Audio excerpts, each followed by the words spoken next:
Hi everyone, on behalf of the Mindalia TV team, welcome to Mindalia live streaming. Today we're being joined once again by Sunny Chayes. Sunny is not only the host of this show, Pioneers of Possibilities, but she's also the host of ABC Solutionary Sundays. She is the chief strategist for Whole Lifetimes magazine, the longest running conscious magazine in America. Sunny is a producer, a moderator, and a mythbuster. We're going to be having a very interesting conversation with her and a very interesting guest that she's bringing. But before starting, of course, we just want to remind you that Mindalia.com is an international nonprofit organization and that you can collaborate with us just by liking this video, subscribing to our channel, leaving us a positive comment. And you can subscribe not only to this channel, but our different platforms in English and Spanish. And we are in YouTube, we are in Twitter, we are in Facebook. With that, you just help us reach as much people in the planet as possible. Let's not delay this any further and allow me to bring our dear Sunny Chayes to the camera. Sunny Chayes, welcome to Mindalia. How are you, my dear? I am doing well, I would say, under the circumstances. And I'm so grateful. I used to be sort of a neophyte with technology, and I would be a little whiny, also because I wasn't really that good at it. So I was a little just funny about it. And I am so grateful that we have it today so that we can have this show. I'm in LA, Elliott's back east, you're in Florida, and our company, our mother company is in Spain, and we're everywhere, and we're all coming together, and people are listening to us from all over, and everyone can be safe in their home and enjoy us. So kind of that's I'm grateful for you. I'm grateful for what you do because you're so lovely and so beautiful, and you have so much grace. And we were fiddling around with our guest lighting, and I was just noticing how patient you were and how grateful you were. And I thought, wow, I hope when I grow up I can be like you, even though I'm a year or two older than you. So Sunny, that's how I am, girl. That's how I well, am. thank you. Thank you for the words. What else can we do? We are here because, as I was saying before, we're just convinced that we can make a positive effect in the world. We are here for Yes. love because we really believe that what we're doing is bringing information out there that is going to change someone's life. I believe in a ripple effect, and there is enough stress outside. So why would I put that in me? It's not that I spend the Yes. whole day in this bliss. Of course, that sometimes I get down and I get worried. But if we can keep it like this for at least, let's say, 80% of the time, when in the good days. Well, what you modeled for me and reminded me of is that sometimes we can get stressed about things that we might think are really a reason to be stressed. And you turned it around into gratitude and to appreciation. I mean, we have a time that the show starts. People can often get kind of wigged out and, oh, hurry, hurry, and oh my goodness, oh my goodness. And you were just all about the gratitude and all about the appreciation and the and just you just kind of melted into the moment so beautifully. So I will take that with me as I do. I sometimes get a little uh-oh, come on, people. And so I will take that with me. I had a student, I used to do international students, and I had a student from Saudi Arabia, and she would get up, she moved so slowly. And it kind of drove me a little nutty cuckoo because I am sort of boom, boom, boom, let's go, let's go, let's go. Well, she was always moving in such a pace. She would get up a little earlier. She'd like to have her tea and put on her makeup and be so like that and joyous and peaceful. And one day we were going to see my son. I was nervous because he was doing his first race competition up in San Francisco. And I was like, come on, girls, let's go, let's go. And I was so wigged out, actually. We got in the car. I was kind of a little annoyed with them because they took so long to get in the car. It was like I was nervous for my son. We got there in plenty of time. And luckily, I acknowledged how I was really bratty about it and kind of rude and kind of it was just unnecessary because we did get there on time. And they weren't doing anything against me. They were just, doing their rhythm. And so thank God, thank the God above, below, and all around us, Myrna. It makes me cry because when we drove home that night, I really acknowledged and I said to Lulu, is her name. It's a very long Arabic name, but I just I said to her what I'm just saying to you. And it's like, I really learned from you that a lovely pace and doing that is so great.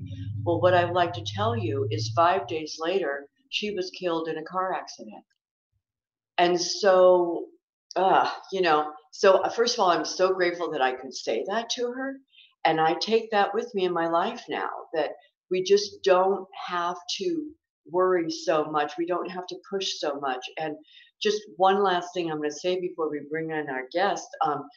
We have an experience going on right now in the world, this virus situation that is making a lot of things. It just makes me really sad because there's just so much kind of sadness about it. People are having all kinds of challenges that we thought we'd never have.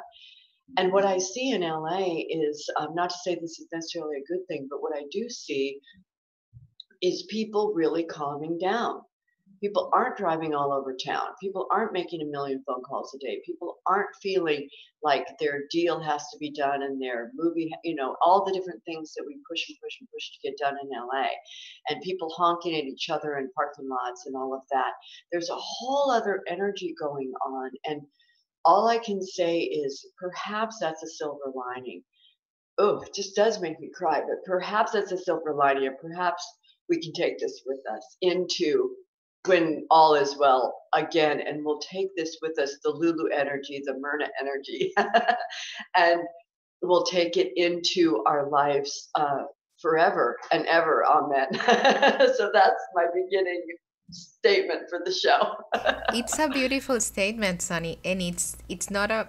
What I think is that this is not me all the time. This is me today because I've been practicing, because you know that we're committed, as you and me, on growing, on learning, on being a better person. That's like the obsession. I don't like the word obsession, but it's the goal, right? And it's not always Yes. like this. Today is like this. Yes. And what I find marvelous, what I find amazing is the fact that we allow each other to be, one day you're carrying the package, one day I'm carrying the package, one day we are the energy we need to keep this flowing, and one day is you with your enthusiasm and things like that. So that's where the how do you call it? Like the clock, the inside of a clock, how is that said in English? Well, like Well, the puzzle pieces going together. exactly. Oh, That's yeah. how the gears work. Because I'm not Yeah. always like this. Who am I trying to? If someone in my family, my daughter is seeing me right now, they're gonna say like, "That's not my mom." Yeah, no, it's not me. It's not all the time. But let's try. Let's try one day at a time, right? Yes, and I'm going to bring on Elliott Robertson, and one thing that I would say about him is we had to change our plan. We had a show planned a couple of weeks ago, and then something came up with Mindalia and you and your schedule, and all kinds of things were happening, so we had to reschedule. And he was so grateful and so happy to just have some time to chat with me and connect with me. And he just knew that we would do this at another time and it would happen. And he was just so gracious and graceful about it. And so thank you, Elliott Robertson, for that. And we are now welcoming you to Mindalia TV. So come on into our tea conversation that we're having as we clink our tea glasses together from here to you to Florida to everywhere. Welcome. Good morning. Thank you. Thank you to both you, Sunny, and to you, Myrna. I just am so glad to have the privilege of being part of this intimacy, part of this open-heartedness. I so Aw. appreciate both of you for embracing me in your hospitality. Oh, thank you. Well, I don't know, Myrna, if this is still happening, but there is sort of an aura and a kind of a whole thing going on around Elliott. So you're looking very angelic, Elliott. So I want to actually ask you if you have any comments about what Myrna and I were talking about, if you'd like to add to that at all. Yes, I really do wonder if all of this stillness, all of this not racing around, the quietude. I wonder if that's going to help people leave their mind behind, sort of, and step into their hearts. That would be my hope, that we can all find that our mind begins to serve our hearts instead of Mm-hmm. our mind and our monkey mind ignoring and dismissing and discounting our hearts, which is a pattern for so many of us. Mm-hmm. And also as you were speaking, I was thinking about what I've been noticing, which is in some ways people are doing things like hoarding and this or that. But then I've also been seeing things that are so cool, like all different creative ways that people are using, like Lin-Manuel Miranda doing things online and different musicians doing things online. And then I saw today home sewers are doing masks. And one thing I've thought about for a lot of years is I'm a very, very big environmentalist. And I have been disappointed, I'll just say, and saddened by the fact that the world has not come together to really deal with our planet. And I think of things like World War II. I mean, I wasn't alive then, but how people brought there was such a reason to come together, and people were saving things like metal and donating them, and rationing sugar and these different things because it was for the war effort. And there was this real feeling, I mean, I've just seen it in the movies and heard about it, but I feel it where people were really looking at something bigger than themselves, something bigger even than their families or their communities, something that they all came together, their families, communities, and their oneness to do something that was outside of them for the greater good. And when I see what goes on with the planet, I was thinking, well, guys, why isn't that going on for our planet? When people say, well, it's inconvenient for me to use plastic bottle or plastic bag, I say, well, but it's very inconvenient for the mom who has a dolphin baby who swims into a plastic bag and can't breathe. I mean, why is that not enough? So if it takes this, which I am seeing, and people doing things, as I say, home sewers sewing masks and different things, well, maybe it's this. Who am I to say? I mean, so anyway, that's what I want to say about coming together. I hear some trust, some really basic grounded trust in what you're saying, and I so appreciate your willingness to be open to trusting. That's something we can all, you can be a role model for all of us. Yeah. And you Aw. also were saying something about, there being something to pull you out of your self-absorption, something bigger than who you are. In your example, it may have been a cause. And it can also be something more to be discovered within you. You can Mhm. be open to, oh, maybe the something bigger is something that already lives in my heart that I've never discovered that will be revealed to me. The Mm. who I am, who I have not yet met. So there's always Ooh. something bigger to grow into that's very exciting and that can pull us out of the self-pity and the self-absorption. Who I am, I've not yet met. That is a meme. That is our prayer for today for all people out there. Who I am that I have not yet met by Elliott Robertson. Yeah, and so, but what I was so excited about when I was listening to you share about something larger was, yeah, the who I am that I have not yet met. That's wonderful, and also just that it's inspiring, but that there might be something larger than you have yet to encounter. And so it Mm. reminded me of your conversation with Dr. Sue Morter not too long Oh. ago. It was on YouTube, and Dr. Sue Morter was saying that it's time for us to learn through inspiration, not through pain. Mm. And so I'm really hoping that everything that I do in my relationship to the world and my contribution is going to provide a pathway for learning and growing in the soil of inspiration, and that using that as the fertilizer instead of having to do that growth through pain. I think it might be one or the other. So we get to sort of choose which fertilizer we go with, but the growth will happen either way. Well, what's so perfect about that, and what's so perfect about what's going on, is that we are in spring. As a matter of fact, the equinox is coming up just, I think, in the next day or so. And I'm thinking about that we've been kind of told, the spiritual masters have been telling us for a number of months, even probably years, but really activating sort of quickening that we were, or we should, how shall I say, prepare for change. This has been a mantra of the spiritual masters for the last while, as I say, and it's been a quickening in the last couple of months before the end of the year and then the beginning of the year, that many things will be changed, that many things will be, that we will be letting go of past things, of furniture. I'm looking around. I'm moving right now. I was told by one of my spiritual masters, Sonny, come on, let go of some of your clothes, let go of your furniture, let go of things, because that person you were is not going to be the person you're going to be. And so would that person, that new person, wear those clothes or wear that lipstick or whatever? Like, allow for the new person, like you're saying, the person I've not yet met. How perfect.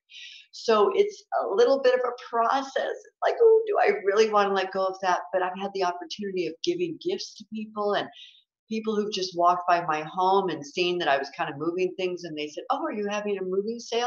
Well, not really, but come in, take things. What would you like? Oh, And what a so, joy to give I things mean, away so so freely fun. like that. I love it. And you know what? I think that it's easy when you're in your heart too. I think the heart is always eager to be generous. And it's the mind that tricks us sometimes. And it's like, oh, well, these beliefs about how will I survive if I give away this and that and everything, and if I have nothing left.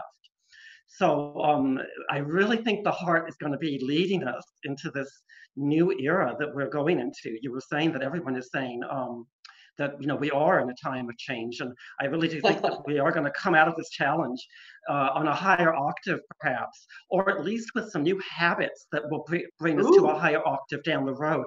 For example, if we all start making a habit of something like checking in on our elderly neighbor next door. And if we continue that habit after this crisis is over, that'll all those little things will just change the zeitgeist in society to a wonderful, delicious flavor and soft texture and tenderness. Oh. And it reminds me of another thing that Dr. Sue Morter said on your YouTube talk with her. I just absolutely loved how she was saying, she was telling she was just saying that we can find a way to tether our minds to the heart meaning wisdom, Mm. to the heart meaningful wisdom. Mm. It's so, it's so wild about, again, I was saying in the beginning of the show about technology, because she was actually going to be doing her level 1 in LA this weekend, and it's canceled. And so I believe she's doing it online somehow. And again, luckily we can do that. And we can even do things. When you were chatting, I was thinking about the concept of new habits. And they say it takes 21 days, and maybe perhaps some people say 30 to create a new habit. And I'm thinking of different things like creativity in the kitchen, making food. When I was moving, I was really using up everything I had because I didn't want to take food with me and all that. And I was having so much fun adding. Oh, I have 2 apples. Oh, well, I can bake those. I have a little vanilla left. I have this, I have that. And so I made this baked apple, really delicious dessert with granola. It was so delicious, and it used up a little bit of the last bit. By the way, and then I got a little fearful because in LA, people were then saying, because I was just kind of in my home, and I was kind of seeing the long lines and the empty shelves, and I thought, ooh, it's kind of gave me a little fear. I thought, but don't do that, don't do that. So I did get up early one morning, and I went to Sprouts, my favorite store, and I thought, okay, I see parking spots. Just go in and be peaceful. Don't be a nutty cuckoo job. And there were things, and there were a lot of things that weren't there, and there were things that were there, and I bought some different things I normally don't, and all of that. And I left, and I took a couple things, but I left things. And Elliot, when I did that, it made me cry. It makes me cry now. I don't know why. It made me so emotional about thinking that I was leaving something for someone else, and I don't know who they are. And it was, Beautiful. an almond butter, and there were just a few, and I eat that every day. So I took one, and I took one extra, and then I left a few, and it just made me cry. It was like, Oh, okay, I person who wants almond butter, this is for you. It's like a gift I left for them. Oh, that really touches my heart. And I do work with my clients sometimes. Um, when especially for developing self-trust, I love to focus on cultivating self-trust. And what we need to have self-trust is touchstones, reference points, stories like that. I was at a cafe just a few weeks ago, and somebody was paying for a coffee, and she ordered the coffee, she looked in her purse, she didn't have her debit card with her, she didn't have any cash. The lady behind her insisted on paying for her coffee. And I just figured, I mean, I'm in a big city, I didn't know these two people, but I just imagined that was something that just came naturally to the lady behind her, that she had been making that a habit all her life, to reach out to people whenever there was a chance to jump on the kindness bandwagon. So I just imagined that that was sort of part of her self-image, even though she might not write it down if she were making a list of her own attributes. Maybe she doesn't really think about it that much. But just whenever we have a chance to be kind to somebody, go for it. It's going to just really raise your level of your sense of integrity. And that is one of the key pillars, a sense of integrity and self-respect to fertilizing the garden of inner harmony. And Oh, you're not going to be happy unless the inner harmony garden is being well fertilized. oh, the inner, say that again, the inner. Yeah, basically, the way I look at happiness is that it's the fruit, the byproduct, the side effect of having a lot of well-tended inner harmony. I So if your love inner that. harmony is Well-tendered strengthened, inner harmony. I'm taking memes from you today, Elliott. I love you. You have so many tidbits that I'm writing down. I want these to okay, be t-shirts or posters or just on my new refrigerator. You yeah, know, yeah, you're saying this about the lady, and I'm not so sure that's her way. It may have been one of those moments where she was just there and all of a sudden it just came to her. I can do that. You know, and then that opportunity, that click may then change her. It may not have been, I mean, it may, but it may not have been. you're And absolutely right. Yes. things like that have happened to me, even on this show where I'll have a guest on and they'll say something about someone needing something. And it happened around Christmas time where we had somebody on an organization that gives Christmas trees, but the ornaments, the lights, the everything, and just gives the whole deal to a family. And I said, "Oh gosh, you know, what can we do? What can we tell our viewers?" And the person said, "We have this certain person in LA." And I said, "I'll do that." And then all of a sudden I thought, wait a minute, what did I just sign up for? But I did do it, and it did happen, and I did it in conjunction with Mindalia, not with Mindalia TV. Well, I mean, they Inspire and Solutionary Sundays of ABC, and also Whole Life Times supported that. And we did everything for the family. We brought clothes and gifts and wrapping paper and tape, and I mean the whole bit. Chocolate, chocolate milk for hot chocolate and cookies, the whole thing. But I didn't think of doing that. I did the research for it. I was all ready to do the show and everything. It didn't come to my mind that I was going to be another angel giving trees because I had a bunch of other stuff going on. But I raised my Oh, hand and then I had to, you know, I could not do it. So oh, maybe that's what, spontaneity. That's the best. And I just see how that was a joyful experience for you. And basically whew, what you did was you stepped into the truth that giving and receiving are one. Who knows, maybe that's going to be a truth that a lot of people really get in their bones within the next few months as we live through this. It's always the lived experience that get it into our bones, that make it sink in. It's never reading the wonderful books by Wayne Dyer and everyone else. That well, maybe that's not true. Maybe the books also help, but I just think the lived experiences are the most helpful of all of the things on the buffet table. amen, brother. I really agree with you. I was taught, and of course, there's a siren going on in the background to celebrate what you're saying. Uh, because of course I live in LA where these things happen.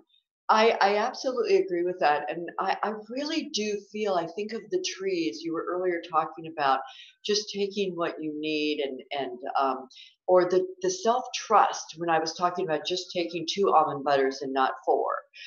And even the second one I took, I thought, well, I'll have extra in case someone visits me or I go to someone's house, I'll have extra, not just for me to eat.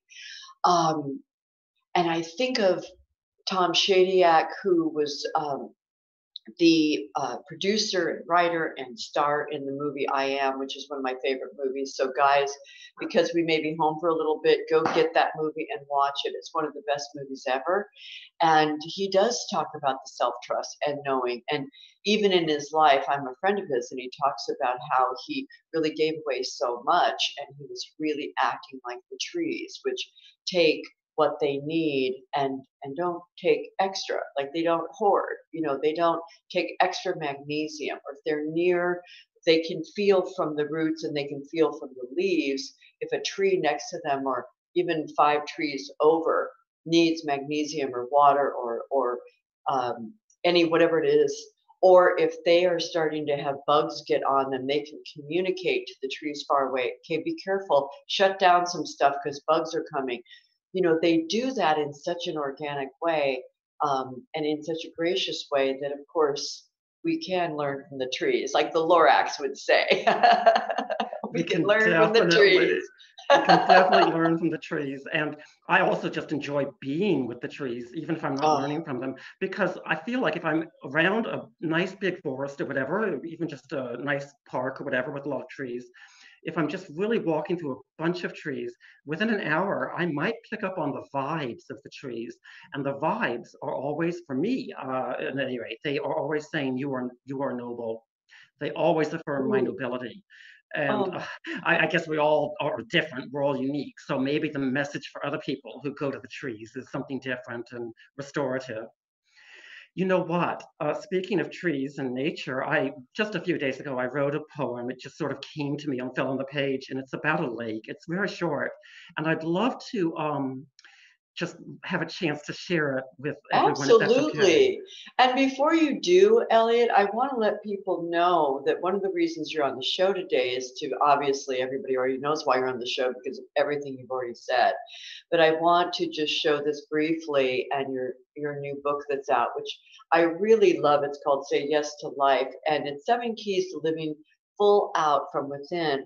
It's also for us out there who ever read The Little Prince, either in French or in English, which was unfortunately my only way, but I was a mad, mad fan of The Little Prince years ago. And honestly, I feel like I understood it better when I was 16 than I even do now, unfortunately. I kind of want to say that. But in this book, there's a weaving of the Little Prince, of the actual Little Prince himself, of the lamplighter, of the rose. The different characters in the Little Prince are woven into Elliott's brilliant philosophy of life. And so we will chat a little bit about that, but I just want to say that before you read your poem. So the floor is yours. Thank you. And The Little Prince is in that book, I think, because that is one of the books that has the word heart in it on almost every page. Mm-hmm. And speaking of the heart, this poem is called The Lake, but the lake is really a metaphor for the heart. And, we've been talking about going within and, this chance of quietude to bring us into our hearts. So I thought this poem might fit in with everything.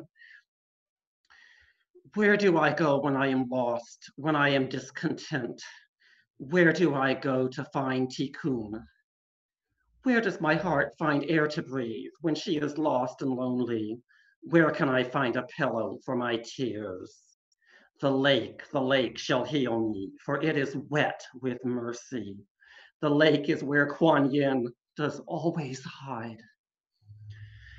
Where do I go when I've betrayed the lambs within my being? Where do I go when I am shamed and sad? The lake shall be a lap for me, the lap of Mother Mary. Please, Mary, may these tears become the juices of your love. Please hold me while I comfort these sweet lambs. Ooh, thank you so much for that. Oh my goodness, that is so beautiful. Thank you. And where do I go? What a great question. What a great question, to ask. Where do I go when life is however it is? Where do I go when someone's hurt my feelings? Where do I go when I'm afraid about my children or my future? Where do I go? Where do I go within? So It's just such a perfect question for this time. Where do I go when I can't go out and about and run around and do what I normally do? Where do I go when I'm in my home that I've created as perhaps not yet as a sanctuary, but perhaps now we can look around our home and realize, gosh, our home needs our love. Our home needs our attention. This is our sanctuary from the outside world. This is where I go every morning and every night before I go out into the world. Perhaps we can really rock where we live. So thank you for that question. Oh my goodness, that makes me cry. Where do I go? Where do I go? Oh my goodness, let us ask that and let's have a good answer for it. To the lake within, where Kuan Yin hides, and where Mother Mary's lap is waiting for you to cry. Yeah, feeling all of your feelings, of course, is always called for every day of the year, every minute of the year. And so I think that poem sort of helps to hold a space for us to feel our feelings, our grief, our despair. And it also has the word discontent in it.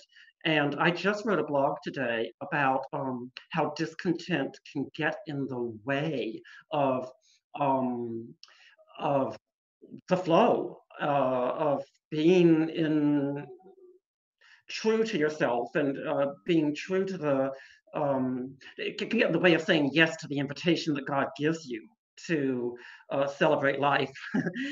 And so I was just sort of writing, what can we do to pivot from that discontent if we are really just caught in the quicksand? It can be like quicksand. Just compare, Abraham Hicks talks about beating the drum and crying out, life isn't the way I want it to be. This is my vision of comfort and ease and all of these things I want. And if I'm so far away from all of that and beating the drum and just keeping that as the mantra, it's just so unlike what I want. And Abraham Hicks is really pointing the direction for us to pivot. And we can do that by appreciating. That's like training wheels for gratitude. Appreciation is in the mind, and if we do an exercise where we just write down 3 things we appreciate about ourselves every day. I appreciate my love for cats. I appreciate my tenderness. I appreciate my willingness to learn. So those are my 3 things for today.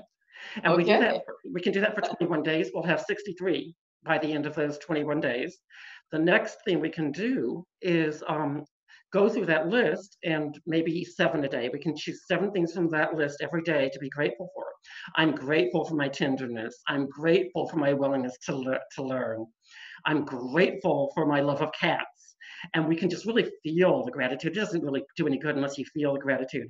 So after marinating in appreciation, that can sort of be the bridge that leads us into gratitude, and gratitude is so powerful. So that's love one. that. Yeah, it's one way to pivot from the discontent. Well, I love that idea. And again, I'm marinating in the self-trust thing because I feel like what's being called upon all of us around the globe, and always has, but it's sort of a little more in our face right now, is to trust ourselves and know we have what it takes to get us through a day. And when we wake up tomorrow, it's like victory, victory. We made it through another day, and here we are to live another day. And Yeah. those simple might feel like simple things or simple feelings or simple tasks to get through a day. It really kind of isn't when we think of how many things could stop that from happening. Of course, we don't go there, but I'm just saying to move through that and to have that gratitude each day. And I love the idea that we can have this opportunity to create new habits. I know we chatted about that in the beginning of the show, but I'm just digging that idea as we're talking because I feel like many things that you're talking about, Elliott, allow us to see that. Writing, maybe doing music, maybe doing poetry, maybe writing letters to people that we haven't been able to express before. This is sort of a Mercury in retrograde on ice that we're the whole planet's in a way where we're in a situation where, okay, so we're going to be home. I remember one time I moved to South Africa with our family, and we moved at a weird time, and so school started at a different time there than it did for my sister and me, and so we were home and we didn't have friends and we were just kind of in the house. And so I created a homeschooling fun time for my little sister and me, and we did dance for an hour, and then we did music for an hour. Then we wrote our letters to our friends for an hour. In those days, there was no internet; it's a bit ago, and we just had all this structure because we go just nuts if we didn't. And plus, we were sad that we missed our friends and our life in California, and it was a whole new world in South Africa. But for kids, the way to kind of get into a new place is through school. I mean, we didn't have a job, we didn't have, so we were kind of isolated for about a month and a half. It was so strange. And by having that structure, that's what got us through. And it ended up being super fun. So, and we got better at dancing and singing and playing guitar. So that's another thing. We could work on our chops out there, people. Something that we wanted to get better at, we could probably get better at it now. Zumba, whatever it is in the house. So that's what I think about that. Yeah, consistency is the key to forming habits. So just really be committed to the consistency. If you fall off the bandwagon, you can always recommit. I love what you were saying about acknowledging Mm, uh, mm, the victories just a mhm. moment ago. And you just inspired me to add something to my morning habits. Perhaps I'll start this tomorrow, is looking back at yesterday and just taking a moment to reflect on what were the moments of spiritual growth, what were the challenges that I met with a certain amount of grace. And yeah, so that kind of acknowledging can be a wonderful way to start the day. I've always thought about the start of the day as a time to look forward, and it can be that too, a time of, oh, how grateful I am to have this opportunity to open up my heart, whatever the opportunity shows up and whatever it looks like. I have an opportunity to let love flow through me. Those are the kinds of wonderful gratitude statements that you can begin the day with. Yes, and I've spoken with people who find it difficult to feel grateful for whatever reason. And I realize, for me, there are different things that I've been able to do that that just allow me to feel the gratitude, because just sort of saying thank you to something or someone doesn't necessarily do it. But for example, when I'm, again, the self trust thing, and whatever it is, it's the angels helping me or whatever's happening. But sometimes I'll be late, let's say, and I can't find my keys. And then I just have the idea of picking up that sweater and putting it away. And then for some weird reason, my keys were under that sweater. And I just say thank you. I'm sort of saying thank you to the sweater, to my keys, to my feeling of straightening up a little bit. Whatever it is, it's just the energy that all of that, I just say thank you to it, because I really need my keys and I really need this skedaddle, or at least in those other days when I did. um, but little things like that, or there are times when something will happen that is like a God angel hand on me to hold me back, because something disastrous could have happened to me that was in front of me, and I'm held back to not be part of that. I mean, it's just constant. So the more we do acknowledge those little tidbits, I mean, they may be the smallest of winks, the smallest of little, again, little pressures on us to nudge us this way or that way, like a shepherd with the sheep. Um, the more we do that, I mean, when I do that, I just feel it to my bones now. It may just, maybe before had come to my upper chest or whatever. And now my whole body feels it every time I say thank you like that. So I know you're way, on the path of that for sure. I know. I can Absolutely. feel For it. me, it all started with just I was so committed every day to spending a couple of minutes. I would go to the cafe every morning, and then I would take a break from the cafe for 2 minutes, stand outside of Starbucks, and say, "Thank you, Celestial Realm. Thank you, angels. Thank you, heaven." I would, because I knew they were supporting me. I was just thanking them for support. I think I was doing it generally, usually, as opposed to the specifics. And now I have branched out to doing exactly what you're talking about the moment it happens. Oh my God, I love that. And by the way, one thing that I want to read to you guys, I mean, this is kind of quick, but I just want to, because I think this is so cool. I want to share this with you in the book of Say Yes to Life, which is so sweet with our star. I want to talk a little bit about that. And one bit is you have 7 keys, and I just want to read these keys. Say yes to your expansiveness. Say yes to your uniqueness. Say yes to the new. Come on, people. Let's let the new happen already. Say yes to knowing what you want. That's a bit of my challenge. I know what I don't want. And I know I want better, bigger, whatever, but I don't always know exactly what I want. So kind of tuning into that. Say yes to freedom from the past. Amen. Say yes to grief. Okay. And say yes to happiness and joy. So, yeah, I love all of that, Elliott. Thank you so much for that. I love all of that. Thank you. And you know what I think I may have had in mind when I was writing Say Yes to Knowing What You Want?